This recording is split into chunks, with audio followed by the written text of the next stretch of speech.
Even the famed military strategist Sun Tzu acknowledged that to subdue the enemy without fighting is the height of skill. Yet more resources throughout history have been devoted to military endeavors than to peace efforts. We need to be much more flexible, much more capable of responding and adapting our responses to the threats that we're facing. Does the U.S. integrate the tools of peace building into its statecraft? When do challenges like poverty, disease, and climate change become issues of national security? And what role can global institutions and civil society organizations play in supporting government-led efforts? Next on Great Decisions. In a democracy, agreement is not essential, but participation is. Join us as we discuss today's most critical global issues. Join us for Great Decisions. Great Decisions is produced by the Foreign Policy Association, inspiring Americans to learn more about the world.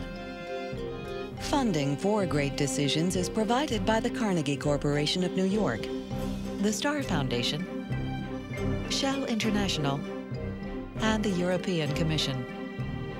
Great Decisions is produced in association with the University of Delaware. And now from our studios, here is Ralph Begleiter. Welcome to Great Decisions. I'm Ralph Begleiter. Joining us to discuss peace building and statecraft are Paul Hughes, Senior Program Officer at the Center for Conflict Analysis and Prevention at the U.S. Institute of Peace. He's a former Army officer who served in humanitarian reconstruction at the Pentagon and in Iraq in 2003. And Ambassador Dennis Jett, Professor of International Affairs at the School of International Affairs at Penn State University, former U.S. Ambassador to Peru and Mozambique, and former Senior Director of African Affairs at the National Security Council. Thank you both for being with us. What's the difference between peace building and peacemaking? A lot of people have heard about peacemaking. Is there some difference between those, and how does it differ from nation building? Ambassador? Well, peacemaking is the initial phase. You have to have the peace before you can build on it, and that peace can be negotiated through diplomatic means or it can be imposed, but once the shooting stops, you have to build on that peace. You have to create a society where the peace is stable, and that can be the tricky part. The parties that were at conflict in the past don't always agree to how the future should unfold, who should have what share of political power. And so you need to help those societies reconstruct themselves physically, but also construct themselves politically. Paul? Well, I agree with the ambassador, but it took the United States a long time to figure out what these differences truly were. Back in the late 90s, when some of these concepts were evolving, there was a great deal of confusion, especially within the Department of Defense, about what was really meant by this. And do you want to assign the military a task of peacemaking somewhere? And how does that differ from peacekeeping or peace enforcement? There were just a lot of permutations to it. But when you get into the peace building side, it's not just peace building of the official organizations of a new state or a state coming out of conflict. It also revolves around the civil society sector too, which is just as important in building a sustainable peace.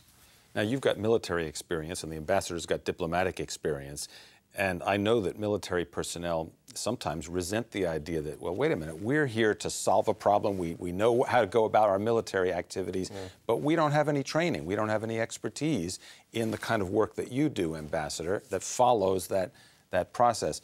Are we blurring the lines now in the United States between what the military does and what the diplomatic or political environment does, Ambassador? I think we are. I think that there was a reluctance on the part of the Pentagon to accept these kind of responsibilities and roles simply because they didn't see them as essentially military. The State Department, on the other hand, doesn't have much surge capacity. The number of Foreign Service officers is pretty small, and when you spread them over the world, there just aren't that many around that can get into the detail and the nitty-gritty that's required in a peace-building effort. And so the military has sort of gotten dragged into it and now accepted the role more, but as Colonel Hughes said, it's a wide array of activities that you have to engage in, including building civil society, if that country is going to be sustainable. So it's not only economic reconstruction, it's that creating that society politically, and that's manpower or person power intensive. Let me focus our attention a bit on Iraq and Afghanistan, two specific examples. Great Decisions spoke with some other experts on this topic as well. Let's hear what they have to say about it. We used to see conflicts as proxy wars and depended on the superpowers, either for resolving them or managing them or aggravating them. And with the withdrawal of the superpowers, we had to rethink how to approach these conflicts, see them in their proper context as regional and also as internal. When we talk about Afghanistan in our country, we're still using the words counterinsurgency or counterterrorism as the organizing principles. And I think that that handicaps us in terms of the way we think about that engagement. Given where we are now, as the troops pull out, I would assume that there could be an interest, particularly in Iraq, in terms of doing some activities which would help the government and the existing society strengthens itself, democratize itself, deal with internal conflict and the like. Will the diplomatic process or the political process in Iraq and Afghanistan, let's talk about Iraq for a moment, as it moves into the phase of peace building, change the rhetoric? Can the military withdraw from that kind of rhetoric that it uses all the time? Well, I think the rhetoric is important, and it does give some focus to what it is you're attempting to achieve. Also, the environment itself is important. If you're in an anti-insurgency, anti-terrorist environment, you're using military action to suppress certain parts of the society or to eliminate certain threats. Normally, the ideal situation for peace building is that you have peace and you have something to build on.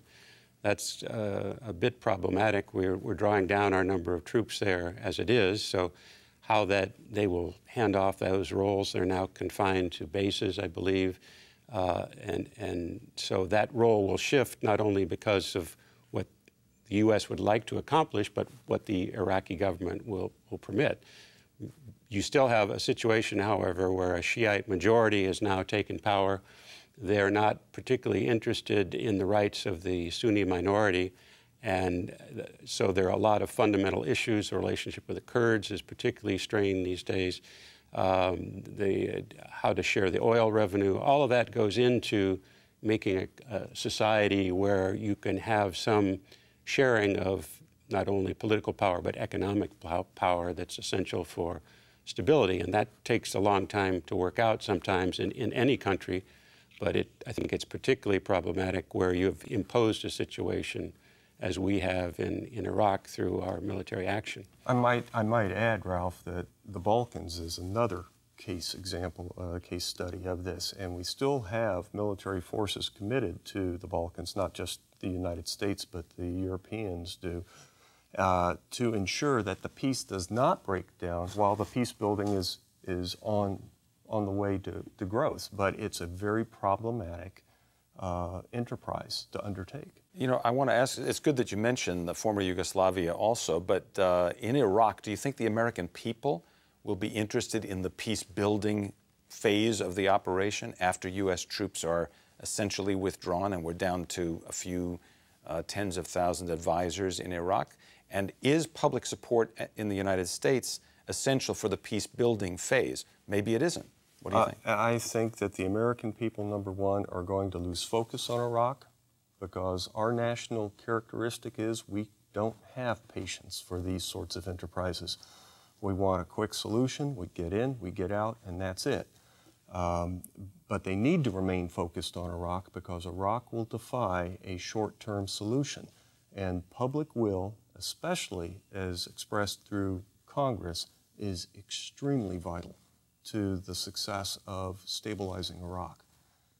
What do you think, Ambassador? Well, I would agree. I think the American public's attention span is pretty short. I think it's already diverted its attention away from Iraq, and the only reason it would be drawn back is if the situation deteriorate significantly. If it's relatively quiet, I think the American people will tend to tune out. But the other piece of this puzzle is, what do the Iraqi people want? And we have a status of forces agreement that has a deadline for the withdrawal of U.S. troops. So that is going to be probably more important than what Americans think. You know, that leads me to ask this question. Can a country that has invaded another be the peace builder in that country? Is there some sort of disconnect in that case? Now, former Yugoslavia is a different situation, and there are other situations that are quite different. But in Iraq, can the peace builder be the same nation that initiated the conflict? I think it makes it more difficult when you've imposed that peace and invaded a country. Ideally, when the parties to the conflict negotiate a peace and arrive at a solution that they can agree with, that's the best situation upon which to build. But when you impose the peace and you are identified as the invader, as we are, and we used to have a coalition of coerced and co-opted countries that joined us in the invasion, that I think we're down to exactly one country now in that occupying force, the United States. And so it sort of identifies us even more when we don't have any international aura to our efforts. And I think it makes it all the more difficult. And it's a convenient excuse for Iraqi politicians, and they're running for office these days, and so they have to make political statements. And so arguing for the removal of the American troops is one that is an applause line in some circles in Iraq.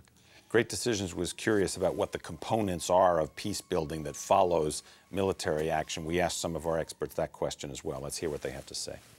Development becomes a major factor because usually it is the marginalized, the deprived, that sooner or later find a way of reacting against the injustice, perhaps even by rebellion. And that rebellion then generates an onslaught from the more powerful governments against the so-called rebels, and you have a chain that can become genocidal. When I say we need to tell stories about peace, I'm not saying we should all be singing Kumbaya. This is not a warm and fuzzy pursuit. The core of my argument is that we tend to think about building peace and improving people's lives abroad as humanitarian issues, as moral issues. But I would argue that we have a strong strategic interest in building peace as well. There's all sorts of things that could be done. I would see it as a 3- or 4-legged stool, of which there's a diplomatic part, a military part, an NGO part, and the fourth part, which is harder to get in, is the business part, the economic part. And international organizations sometimes have both the reach and the international credibility that they can do things that the U.S. government can't do, and you want to mix these things skillfully together. So we've talked about the military part, we've talked about the diplomatic or political part a bit. What about the development part? Francis Deng made reference to that, and the others as well. In Afghanistan, I think we're seeing this problem be confronted head-on. The military operations are not done, but development, getting economic development going in that country is really a big, big, big challenge. What's the answer to that? Is government the best answer to that? Are non-government organizations the best answer to that, Ambassador? Well, I think it's a little bit of everything. You're right. Afghanistan is a very poor country. Usually in these civil war situations, they start with a poor country and they destroy what they have. And so they dig themselves economically an even deeper hole to climb out of. Certainly there's a role for government in providing development assistance, humanitarian assistance, which is essential to make sure that the population has enough to eat and has medical care and the basic necessities. And then you worry about the other kinds of things, the more complicated economic development issues like infrastructure and utilities and that sort of thing. And there's a role, obviously, there for NGOs. Go ahead, Paul. 2 points. The first one is that based on experience that I've seen in Iraq and other conflicted zones, you're not going to get economic development started, especially with foreign investment, if the foreign investors do not feel comfortable that their investment will be protected by law. if you have a broken down rule of law system, which is almost always the case in these conflicted countries, it will inhibit economic development. The second point is Americans tend to assume that economic development has to look a particular way. It has to appear in some particular way that they are comfortable with, that they are familiar with. That Americans are familiar with. That Americans are familiar with, not what the host nation or the indigenous country is familiar with. For the Americans to go into a place like Afghanistan and think that they are going to be building five-star hotels and superhighways and putting in electricity to all of the villages of Afghanistan is a pipe dream, because that is not the experience. It's not the cultural experience of Afghanis. That is an important dynamic we have to understand, because it also plays to the question of what do you mean by stability and security? In some of these parts of the world, a low level of violence is what they have always anticipated and expected and lived with, and their cultural organizations are built around that phenomena. And for us to walk in and think that we're going to stop intertribal conflict, for example, in Afghanistan, is a hopeless cause. We can't do it. Are you saying essentially that Americans can't always be focused on building peace in the American image, that the building of the peace has to be done in some perhaps customized image for each country in which it's involved? And is that difficult for the United States to do? Well, I think it is difficult for the United States. First, I agree that America needs to do it in the context of the country that is in question. It is difficult for the United States to do because we lack the capacities to make this happen. And as the ambassador remarked early on about the Department of State, it has been woefully underfunded and supported by the United States government for decades. And we're now paying the bill for people in the 1980s who sought to destroy the Department of State. And does this also play into the public opinion aspect? If Americans are always told that the American system is the way, it's the right way, and then they see it as something that could be replicated everywhere, is that a problem gaining or retaining public support for these peace-building missions in places like Iraq, Afghanistan, and perhaps elsewhere? Well, I think there's some elements of it that should be universal, but I would agree with the Colonel. One size does not fit all. You have to take into account the situation in the particular country and adapt to it and do what you can within that context. So we shouldn't expect to create little Americas all over the world. The other aspect that I think is worth a mention, particularly with regard to Afghanistan, is you have 60% of the economy producing 90% of the world's heroin. A narco state like that makes any kind of development, economic or political, problematic, particularly when you have a corrupt and incompetent and essentially dishonest government that's just stolen an election. So that makes the burden all that much more difficult and challenging. Come back to the question of non-government organizations. We asked some of our experts about the roles that maybe others have more flexibility in than governments do. Let's hear what they have to say. Civil society, and I used to tell governments this, are now in the post-Cold War era playing a vital role. In fact, they are much more trusted by the international community sometimes than the governments. And therefore, it is in the interest of governments to work with them, not as adversaries, but as potential allies in addressing the problems in their own countries. By partnering with organizations like these, the U.S. and our other allies can both get local knowledge, which can be very useful, but also local legitimacy.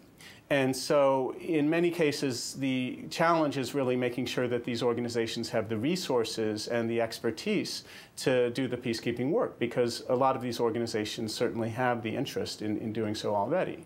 Likewise with NGOs, and in fact with other organizations, private sector corporations, international religious organizations, they often have their ear a lot closer to the ground. They may be much more engaged on a day-to-day basis. There can be a massive NGO, non-governmental organization contribution. This is where organizations like my own work. And what we can do is everything from radio programming television programming which supports bringing people together. So these last few speakers were talking about sort of cultural roles that NGOs play in peace building. That's a difficult thing for the government to do, for the U.S. government to do. Religious roles, civil society roles, broadcasting and journalism and that sort of thing. Are those the kinds of things that typically the United States has to rely on non-government agencies or non-government organizations to engage in? Or is that something the U.S. government ought to be involved in? Ambassador?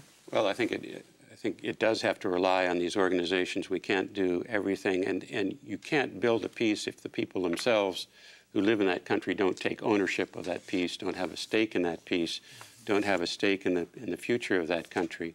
And so they're the ones who are more effective than any outsider at monitoring things like human rights violations or developments, ensuring that their government is not succumbing to corruption at every opportunity, a whole range of things that outsiders can't do that the people of the country that, have to do for themselves or should be encouraged and assisted to do for themselves. Paul, the Institute of Peace focuses in large measure on these other kinds of activities that have to go on in countries to create a peaceful environment that the U.S. government really can't or hasn't been involved in the past. What about the Arab-Israeli conflict, for example, where USIP, I know, has been involved for a long time, and I guess you are as well. Yeah. We've heard about peace building and peacemaking between the Arabs and the Israelis for decades now. Why hasn't this succeeded? Why hasn't there been an opportunity to actually build a peace between these two groups? Well, certainly we don't have enough time left on the show to explain all of the obstacles in the Middle East that relate to the Palestinian-Israeli issue. But it has been very difficult to build civil society organizations, especially on the Palestinian side, for a variety of reasons. Some of them related to support for the Palestinians, and some things related to the Palestinians themselves. The current Palestinian leadership now is intent on institution building and needs a great deal of help. They are also supportive of the help that they receive on civil society organizations, and there is a great deal going on that we support in terms of education and media in the Palestinian regions. And once that effort begins to take hold and an institution that people can recognize as a Palestinian state evolves, then I think you're going to see movement towards an eventual peace agreement, because then the Israelis, as they like to say, will know the address to go to. Let me just ask you briefly, and we don't have much time left, but I'd love to hear your answer to this. Are there places like North Korea and South Korea, for example, where the U.S. has not intervened with peace-building operations, where that might be a fruitful tack to take to change a situation, a confrontation that has existed for decades? Is intervention in a place like North Korea and along the border and on the Korean Peninsula a useful thing in peace building, or is it just not possible to do that as long as those two countries are still technically at war? Ambassador?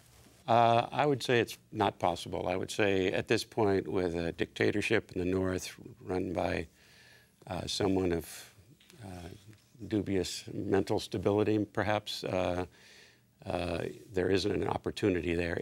I would look to the South Koreans first to tell us what they think we can do to help them in their relationship with the North. I mean, the South Korean capital is within artillery range of the North Korean border, so it's I think, essentially their call, and if they think there's something we can do to assist them to improve that situation, we should do it. Otherwise, it's one of those things where we'll probably just have to wait for the situation in the North to improve and create an opportunity. Paul Hughes, you want to comment on that? I agree with him entirely. You have to have a peace, some sort of peace agreement to build upon, to make the stable region.